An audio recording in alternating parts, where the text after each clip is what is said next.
Lovely folk. I drew this reverse King of Cups the other day, and while there's a longer video that you can check out on my YouTube channel, there's a few things that came up that I'd just like to stress about this, because it came up for me, and so it was a good lesson for me. And this is a king who normally has, when he's like that, he's got really good boundaries about knowing where his emotions start and where they finish, and what belongs to him and what doesn't belong to him. So he's actually really good at deciding and choosing and saying, okay, that's not mine, that is mine. This doesn't mean, because this is where the trickiness is, this doesn't mean that he can't be compassionate and he can't be empathic, but normally we confuse empathy and compassion with actually taking on some energy that is actually not ours, or owning a little bit of somebody else's energy in order to be empathic with them, in order to care about them, in order to share a little bit. And we can have one of two reactions. We can either shut off completely and say no to any negative energy that might be on the outside, or we can be overly empathic and take some of that energy on, make it our own, and consequently feel bad because of somebody else's energy, or because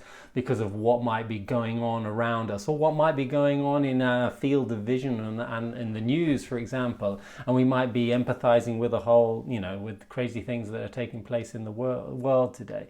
The thing is, that type of empathy is the opposite of the shutting down. I'm going to put a boundary to all emotions and nothing I'm going to be an impenetrable wall that can't be affected by anybody else's feelings. Neither that or being overly empathic and taking and absorbing like a sponge somebody else's energy is what this king really is speaking about. He's really speaking about, hey, what is it that we really want to share with the world? What, as far as our heart is concerned, is the most important emotional energy that we emit to the world? I mean, for me, there's the clear-cut awareness that this is a loving one, right? This is a caring, loving one. But sometimes we don't always receive that type of energy from other people, and so we're likely to mirror that back to them and say, "Wow, they're nasty to me. He's been sharing all these ugly feelings, so I'm feeling all this negativity." Or even if they're not directing it towards you, they might just be people who are naturally depressed or something. Then I've got to also empathetically share that negativity back.